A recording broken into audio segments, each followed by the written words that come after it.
नमस्कार मित्रों। हमने एग्जाम्पल काफ़ी कर चुके थे। अगले एग्जाम्पल 25 की तरफ चलते हैं, जो जिसके अंदर लिखा हुआ है कि यदि x1, x2, x3 dash dash dash xn AP में है तो 1/√x1 plus √x2 plus 1/√x2 plus 1/√x3 dash dash dash 1/√xn minus 1 plus √xn, इसका मान कितना होगा आपको चेक करना है। ऑप्शन ए के अंदर लिखा हुआ है कि n बटा √x1 minus √xn। Option number B में लिखा हुआ है n माइनस 1 बटा √x1 प्लस √xn। सी में लिखा हुआ है 1/n बटा √x1 प्लस √xn। डी में लिखा हुआ है 1/√x1 माइनस √xn, ये लिखा हुआ है। तो इसमें से कौन सा राइट होगा? देखो, एक x1, x2, x3 AP के अंदर है, तो AP के अंदर एक कोई मान लेते हैं 1, 2 और 3, तीन AP के अंदर टर्म्स मान ली मैंने, राइट बात है। अब एक का रूट कितना होता है? 1 प्लस 2 का रूट प्लस 1/2 का रूट प्लस 3 का रूट। जब मैंने इसको सोल्व किया, क्योंकि x4 का तो मान है ही नहीं, तो आगे मैं सोल्व क्यों करूँगा। इसको जब सोल्व किया तो हमारे पास कितना आया, देखो इधर 1/1 का स्क्वायर माइनस √2 का स्क्वायर 1 माइनस √2, राइट बात है। तो 1 माइनस √2 का आरों का परिमेय कण किया है। सिमिलरली ऊपर भी ऐसे ही परिमेय कण करो, √2 माइनस √3। √2 का स्क्वायर होता है 2 माइनस √3 का स्क्वायर होता है 3।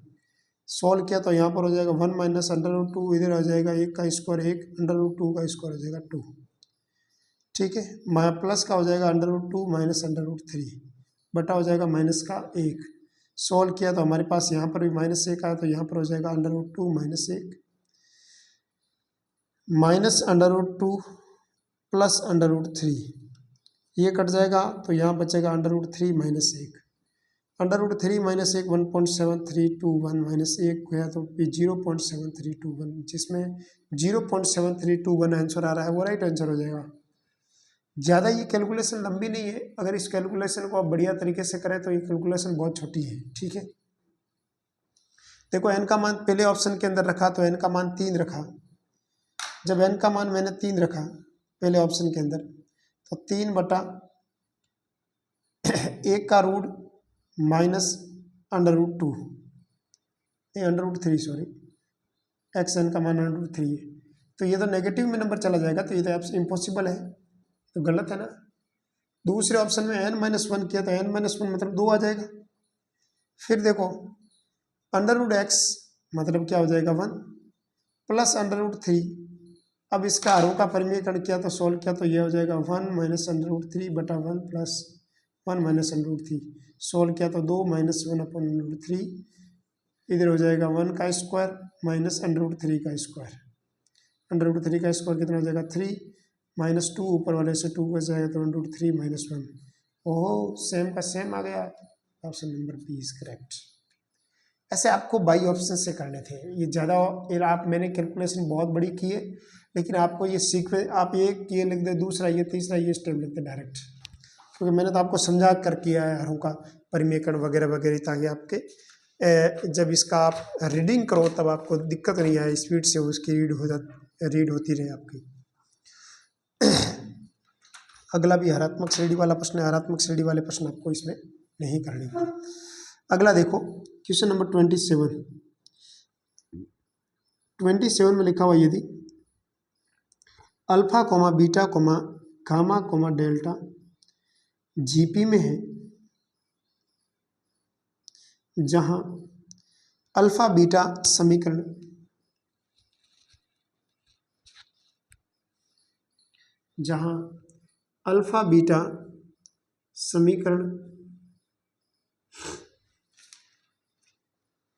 X square minus x plus p बराबर 0 तथा गामा और डेल्टा समीकरण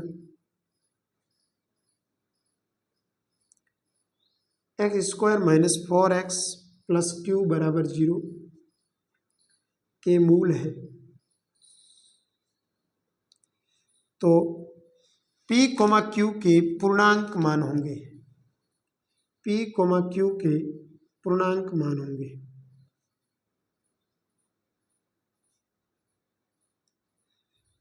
ठीक है, देखो अल्फा बीटा गामा और डेल्टा जीपी के अंदर है।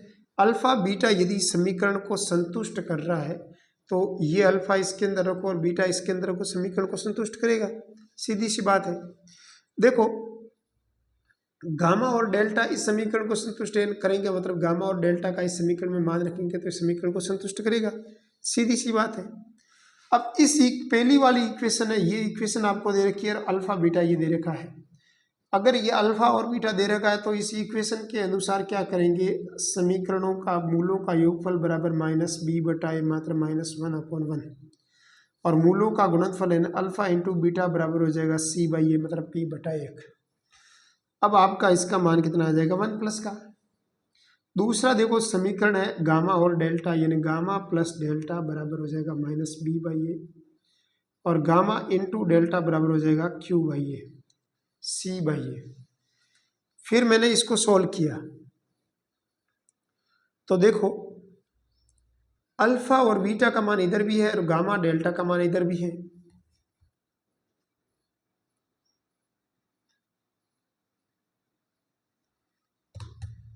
गामा डेल्टा का मान इधर भी है। मैंने पहला ये, चलो इसको मैं समीकरण नंबर 1 मान लेता हूं, ठीक है, और इसको समीकरण में 2 मान लेता हूं, इसको 3 मान लेता हूं, इसको 4 मान लेता हूं, ठीक है। अब मैं पहले और दूसरे समीकरण के अंदर क्या करूंगा, अल्फा प्लस बीटा इसमें हमारा गामा डेल्टा इसमें आ रहा है, तो मैं एक सीरीज बना सकता हूं कि एक पे एक ऐसी गुणोत्तर श्रेणी जिसका पहला पद ए है, दूसरा पद ए आर है, तीसरा पद ए आर स्क्वायर है, चौथा पद ए आर की पावर 3 है। इससे बोलेंगे अल्फा, इससे बोलेंगे बीटा, इससे बोलेंगे गामा, इसके बोल देंगे डेल्टा। ये इस सीरीज के पद है, राइट बात है।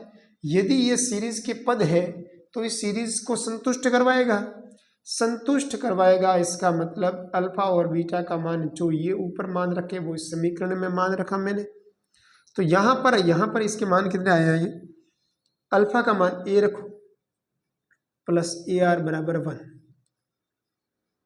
गामा और डेल्टा का मान रखो ए r square plus A R की पावर 3 बराबर हो जाएगा 4, और अल्फा और बीटा का गुणनफल करेंगे तो ए इंटू ए आर बराबर हो जाएगा पी, और गामा और डेल्टा का गुणनफल करेंगे तो ए स्क्वायर आर की पावर 5 बराबर हो जाएगा क्यू, ठीक है। फिर मैंने इसको सॉल्व किया तो यहां पर क्या आया मान इसका,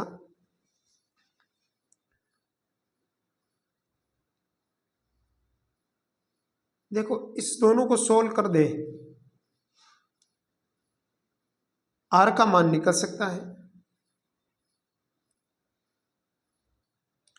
देखो एक काम करें, इस समीकरण को और इस समीकरण को ले ले, तो जैसे इस समीकरण को लिया तो एक कॉमन ले लिया, अंदर बच जाएगा 1 प्लस आर बराबर हो जाएगा 1। इस समीकरण को ए आर कॉमन ले लिया, अंदर बच जाएगा 1 प्लस आर बराबर 4। इस समीकरण में इस समीकरण का भाग दे दो तो कितना हो जाएगा, a r square 1 plus r बराबर हो जाएगा 4, ए इंटू 1 प्लस आर बटा हो जाएगा 1, ये कट जाएगा, ए से ए कट जाएगा, आर स्क्वायर का मान आ जाएगा 4, मतलब आर का मान क्या आया ±2, राइट। फिर क्या हुआ, ए का मान 2 है और ए का मान आर का मान 2 है, आर का मान -2 है,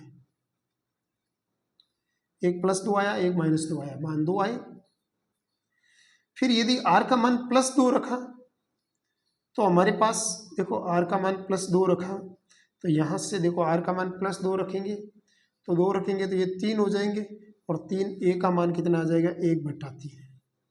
आर का मान -2 रखेंगे तो यहाँ कितना आ जाएगा, ए का मान कितना आ जाएगा मेरे पास 1 - 2 बराबर -1 हो जाएगा, और -1 इधर हो जाएगा। राइट बात है, यानी ये इसके आर के मान और ए के मान आ जाएंगे। फिर मेरे को तो किसके मान चाहिए, पी क्यू के मान चाहिए। पी का मतलब पहले और दूसरे का गुणनफल, क्यू का मतलब इन दोनों का गुणनफल को पी बोलेंगे, इन दोनों के गुणनफल को आर बोलेंगे। तो पी का मतलब क्या हुआ ए इंटू ए आर, क्यू का मतलब क्या हुआ AR² into AR⁴, A square are इसका हो जाएगा A² R⁵। ए स्क्वायर का मतलब होता है कि अपन को पूर्णांक मान चाहिए, बट्टा वाले मान मेरे को नहीं चाहिए। तो आर का मान -2 रखा, तो जैसे -2 रखा तो ए का मान आपको -1 रखना पड़ेगा। आर का मान -2 रखा तो ए का मान -1 रखना पड़ेगा। ठीक है, सोल्व किया तो यहाँ पर इसका आंसर आ जाएगा -2, सोल्व किया तो इसका आंसर आ जाएगा हमारे पास -32। -2 और -32 किस ऑप्शन में बैठ रहा है, वो ऑप्शन राइट हो जाएगा। आप कहोगे सर ये क्यों नहीं दिया, ये पूर्णांक नहीं इसीलिए नहीं दिया, इसमें लिखा हुआ है कि पूर्णांक मान कितने हो जाएंगे, तो ये आंसर आ जाएगा इसका। ठीक है, 27 एग्जाम्पल हो गया हमारे पास। 28 एग्जाम्पल की तरफ चलते हैं। 28 एग्जाम्पल बहुत ही सिंपल है। जब भी आपको परीक्षा के अंदर एक मैं आपको ट्रिक बता दूं, तरीका बता दूं, ताकि आप परीक्षा के अंदर प्रश्न आए न्यूनतम मान वाला तो वो आप गलत नहीं करोगे। तरीका क्या है, क्वेश्चन नंबर 28 देखो कि यदि A1, A2, A3 dash dash dash AN ऐसी धनात्मक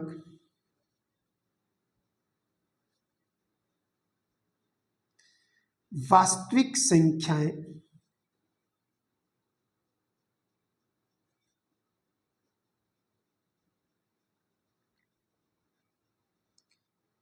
हैं कि इनका गुणनफल एक नियत संख्या C है,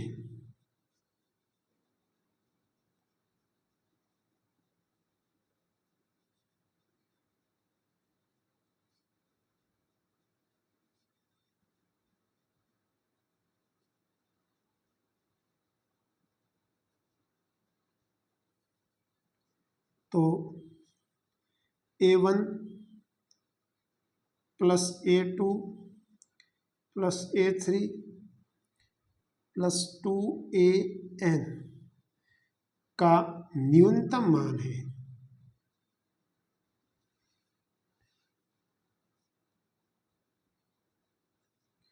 इसका न्यूनतम मान कितना होगा आपको पता लगाना है। राइट, जब भी न्यूनतम मान वाला प्रश्न आ जाए ना परीक्षा के अंदर, ऐसा प्रश्न न्यूनतम मान वाला आवे ना, तो आपको एक कंडीशन याद रखनी है कि AM का मान GM से हमेशा कम होगा। किसका मान, AM का मान। अरे AM का मान GM का मान हमेशा AM से कम होगा, मतलब AM बड़ा रहेगा। अब इसका अर्थमेटिक मीन निकालेंगे, हम फॉर्मूला लगाएंगे, तो A1 A2 A3 dash dash dash AN 2AN बट्टा क्या हो जाएगा N। इसका मान ग्रेटर देन होगा A1 A2 A3 dash dash dash 2 multiply 2AN बराबर हो जाएगा बट्टा इसकी पावर हो जाएगी 1/n। राइट, फिर मेरे इसका मान कितना हो जाएगा A1 + A2 + A3 dash dash dash 2AN is greater than, इस n को इधर भेज देंगे, n into A1 A2 A3 2AN की पावर 1/n। राइट, फिर इनका गुणनफल मेरे को दे रखा है C, आगे 2 रेखा तो गुणनफल 2C हो जाएगा, सीधी सी बात है, क्योंकि इसके ऊपर भी 2 की पावर 1/n अलग करेंगे, उससे बढ़िया तो अलग अलग कर दो ना। A1 A2 A3 A4 2AN is greater than n, इसका मान मेरे पास गुणनफल C दे रखा है, और इंटू हो जाएगा 2C लिख दो इसको, 2C की पावर हो जाएगी 1/n। राइट, ये इसका आंसर है। कहने का मतलब आपको तरीका समझ में आना चाहिए। अगर आपको तरीका समझ में आ गया तो आप कैसा भी प्रश्न आप आराम से कर सकते हो। अगला प्रश्न इसका ही जैसा है।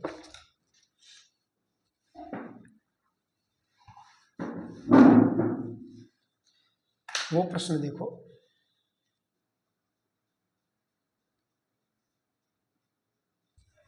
जैसे अगला प्रश्न है 29वां एग्जाम्पल है। उसके अंदर लिखा हुआ है कि यदि अल्फा का मान बिलोंग करेगा 0 से 2 पाई के बीच में, अरे पाई/2 के बीच में नहीं करेगा, राइट बात है। तो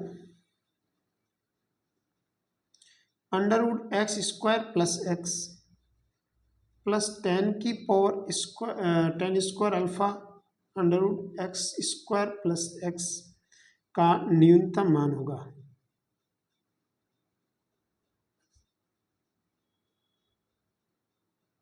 कितना होगा आपको चेक करना है। इसका न्यूनतम मान कितना होगा आपको चेक करना है। इसका न्यूनतम मान पूछा है, इसका मतलब आपको क्या करना है, आपको एक सूत्र लगाना है। वो सूत्र है क्या है, अगर इसको पहला टर्म इसका दूसरा टर्म मान ले तो ये दो धनात्मक संख्या है, तो हमारे पास फॉर्मूला है AM is greater than GM, greater than and equal GM। AM का फॉर्मूला लगाए तो √x² + x plus 10² alpha upon √x² + x, दो टर्म है और इसकी पावर हो जाएगी 1/2, इन दोनों का जोड़ बटा 2, राइट। फिर इन दोनों का गुणनफल क्या हो जाएगा, 10² अल्फा इंटू √x² + x बटा √x² + x। सॉल्व किया तो ये कट जाएगा। फिर इसका मान ग्रेटर देन करना है, तो इसका मान किससे हो जाएगा, 10² अल्फा से हमेशा बड़ा रहेगा,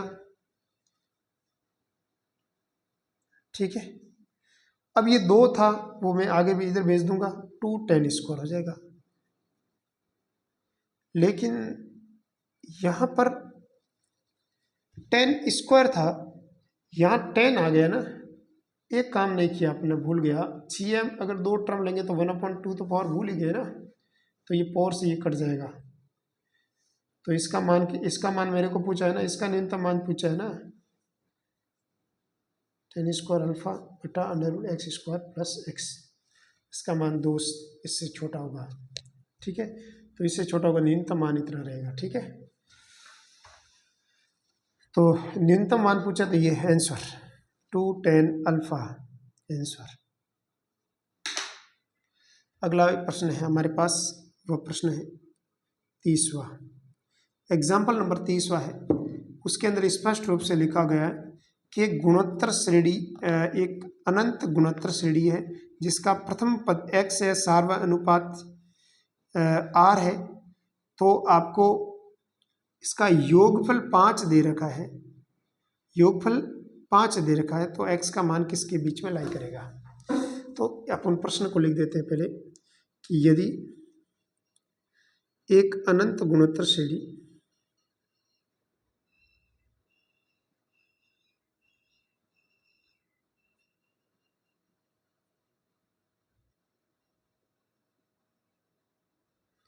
एक अनंत गुणोत्तर श्रेणी के लिए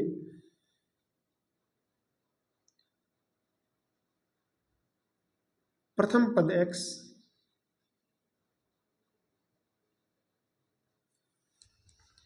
तथा इसका योग 5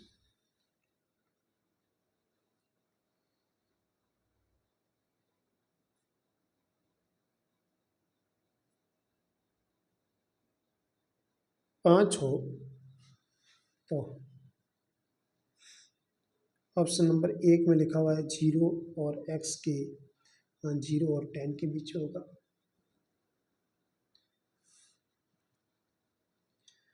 ऑप्शन नंबर बी में लिखा हुआ है कि इसका मान -10 और x का मान 0 के बीच में होगा। ऑप्शन नंबर सी में लिखा हुआ है कि x का मान 10 से बड़ा होगा। ऑप्शन नंबर डी में लिखा हुआ है कि x का मान -10 से छोटा होगा। तो देखो गुणोत्तर श्रेणी का प्रथम पद a है, दूसरा पद AR² डैश डैश इन्फिनिट तक जाएगा। तो अनंत पदों का योगफल है, प्रथम पद x दे रखा है तो ये x हो जाएगा, कहने का मतलब XR²। अनंत पदों का योगफल का सूत्र होता है A/1 - R। इसका मान है आपको 5 दे रखा, तो यहाँ से इक्वेशन निकल जाएगी x बराबर 5 - 5R, राइट। x बराबर 5 - 5R। 5R का मान कितना आ जाएगा हमारे पास, 5 - x, R का मान हो जाएगा 5 - x/5। ठीक है, ये इतना हो जाएगा 5 - x/5, ये R का मान आ जाएगा।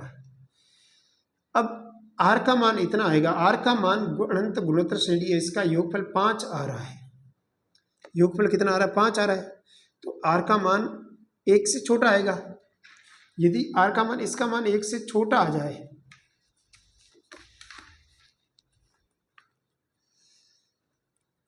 एक से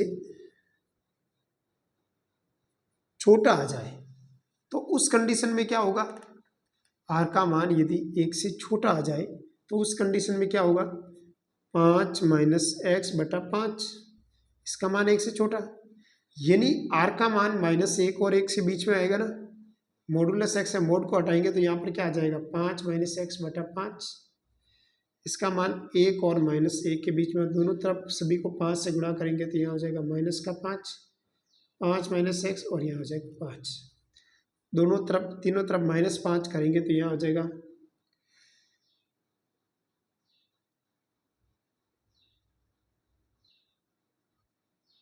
हाँ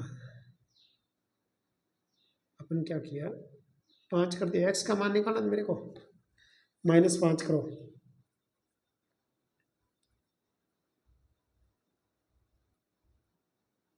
तो ये 0 हो जाएगा और ये भी 0 हो जाएगा, ये हो जाएगा -10 - x, माइनस कभी भी नहीं होना चाहिए, x का मान पॉजिटिव में चाहिए, तो दोनों तरफ माइनस का गुणा करेंगे तो इसका सिंबल भी चेंज हो जाएगा, ऐसा हो जाएगा, x का मान 0 और 10 के बीच में आएगा, राइट बात है। तो ये कौन सा ऑप्शन बैठ रहा है, ऑप्शन नंबर 1 में बैठ रहा है, क्योंकि सार्व अनुपात का मान से छोटा। अगला प्रश्न है हमारे पास 31, क्वेश्चन नंबर 31। क्वेश्चन नंबर 31 में लिखा हुआ है कि f(x) एक द्विघात फलन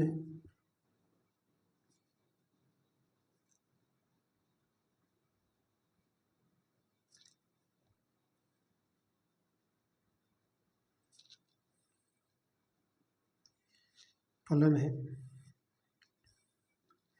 यदि f1 का मान f-1 के बराबर है तथा a, b और c AP में है,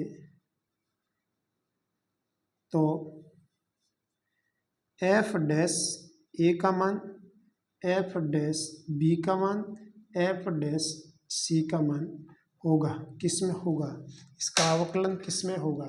अपन ने एक द्विघात बहुपद लेट कर दिया, वो द्विघात बहुपद फंक्शन f(x) का मान ax² + bx + c, इस प्रकार का एक द्विघात लेट कर दिया।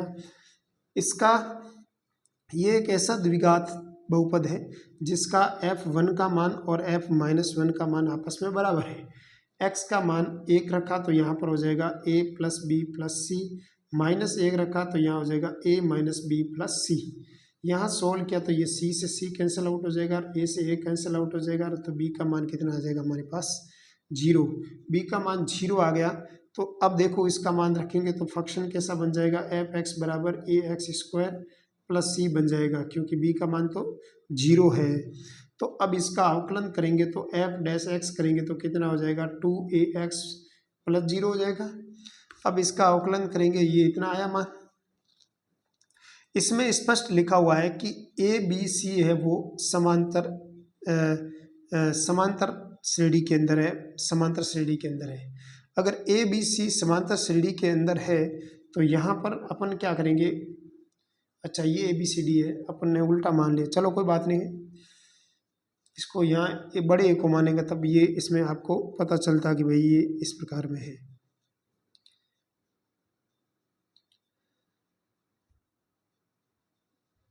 एफ डैश ए का मान कितना हो जाएगा 2a, ये वापस ए एक जैसे आ जाएंगे, ये अलग है ये अलग है, तो अलग अलग करने के लिए कैसे करेंगे अपन, इसको बड़ा ए मान लेते हैं, तो यहाँ फिर इसको डैश ही मान लेते हैं, पहले वाले को डैश मान लेंगे सी डैश,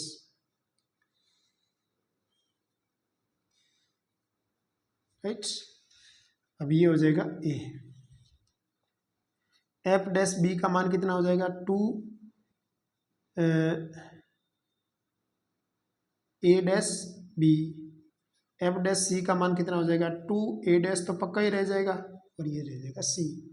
अब इसमें देखो ये किसी भी एपी के सेम पदों को सभी से गुणा करने पर वह एपी ही रहती है, उसमें एपी में कोई परिवर्तन नहीं रहता है। अतः F dash A, F dash B, F dash C AP में होगा। अगला देखो प्रश्न है 32वां, 32 क्वेश्चन नंबर देखो, 32 क्वेश्चन नंबर है हमारे पास, वो है 32 क्वेश्चन है कि यदि एक द्विघात समीकरण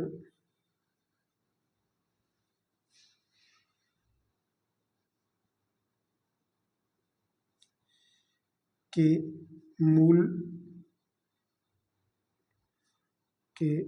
मूलों के समांतर माध्य व गुणोत्तर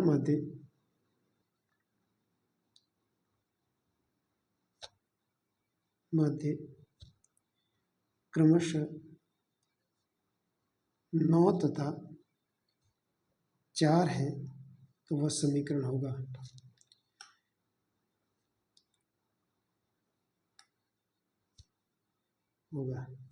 देखो समीकरण का मुख्य सूत्र क्या होता है, x square minus x into alpha plus beta और प्लस अल्फा इंटू बीटा बराबर ये समीकरण निकलेगा, बराबर 0। अब मूलों का समांतर माध्य और गुणोत्तर माध्य आपको दे रखा है, 9 और 4 दे रखा है, तो अल्फा और बीटा है मूल है, इसका मूलों का समांतर माध्य मतलब अल्फा प्लस बीटा बाई 2 का मान 9 दे रखा है, अल्फा इंटू बीटा इन गुणोत्तर माध्य इसका अल्फा इंटू बीटा का रूट है हमारे पास 9 दे रखा है, तो यहाँ से अल्फा प्लस बीटा का मान तो 18 आ जाएगा और अल्फा इंटू बीटा का मान 81 आ जाएगा। सॉल्व किया यहाँ रखा तो ये हमारे पास आ जाएगा x square minus x into 18x plus alpha into beta हो जाएगा 81 बराबर हो जाएगा 0, ये आंसर। समझ में बात। 32 ये थी चीज समझने की। अगला प्रश्न देखो, ये भी आरपीएससी के अंदर पूछा हुआ प्रश्न है जो आपको मैं अभी करवा रहा हूँ, वो है 34वां क्वेश्चन। 33वां भी हरात्मक श्रेणी का प्रश्न आपकी परीक्षा में नहीं आएगा, हरात्मक श्रेणी है नहीं क्वेश्चन। देखो मान लो A1, A2, A3 dash dash dash एक गुणोत्तर श्रेणी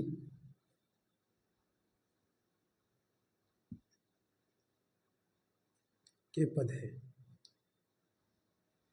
यदि A1 plus A2 plus A3 dash dash dash AP हो, बट्टा में लिखा हुआ है A1 plus A2 plus A3 dash dash dash AQ हो, तो इसका मान P स्क्वायर बटा Q स्क्वायर दे रखा है। P का मान Q के बराबर नहीं रहेगा, तो A6 बटा A21 का मान कितना होगा, इसका मान कितना होगा आपको पता लगाना है। A6 का मतलब क्या होता है कि देखो P पदों का योगफल कैसे निकालते हैं, P बटा 2 2A1 plus P-1 into D बटा Q/2 2A1 Q-1 into D बराबर P²/Q², राइट। फिर इसको मैंने सोल्व किया, देखो P² से एक P काट दिया मैंने, स्क्वायर से एक काट दिया, तो इस 2 से ये 2 कट गया, राइट। सोल्व करके लिखा तो हमारे पास A1 प्लस आ जाएगा P1-1/2 into D, A1 plus Q1-1/2 into D बराबर हो जाएगा P/Q, राइट बात है। अब P-1/2 और Q-1/2 का मान कितना दे रखा है मेरे को? 5। आप कहेंगे ये 5 कैसे आया? क्योंकि अपन को मान क्या निकालना, पहली बात तो वह मेरे को मान निकालना है A6/A12 21, 6 निकालना है। तो A6 का मतलब होता है कि इसमें A1 प्लस 5D होगा, A21 हो जाएगा, उसका मान हो जाएगा A1 प्लस, मतलब इसका मान निकालना क्या है मेरे को? A1 plus 5D A plus 20D, right बात है, ये मान निकालना मेरे को। तो इसका मतलब मेरे को इसका मान और इसका मान कितना दे रखा है? इसका मान तो हो जाएगा 5, इसका मान हो जाएगा 20। तो देखो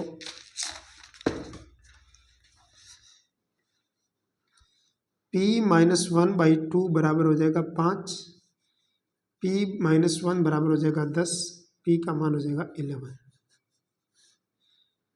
Q-1/2 बराबर हो जाएगा 20, Q-1 बराबर हो जाएगा 40, तो Q का मान हो जाएगा 41, ठीक है। एक तो 40 हो जाएगा और एक 41 आ जाएगा। अब ये मान आ जाएगा आंसर 11/41, ये निकालना था मेरे को। खैर कोई बात नहीं, आपको ये परीक्षा में प्रश्न पूछा हुआ है, इसीलिए आपको इस चीज़ को बड़े दिमाग में रखना है कि ऐसे प्रश्न आए तो उसको आपको कैसे सॉल्व करना है। तो जितने इम्पोर्टेंट क्वेश्चन थे, जितने आपके परीक्षा के लेवल के प्रश्न थे, उन सभी प्रश्नों को मैंने करवा चुका हूँ। बाकी जो एडवांस लेवल के हैं तो वो AIEEE के एडवांस लेवल के हैं, तो वो आगे अपन को नहीं करने हैं, ठीक है। थैंक यू वेरी मच, बहुत बहुत धन्यवाद, बहुत बहुत आभार।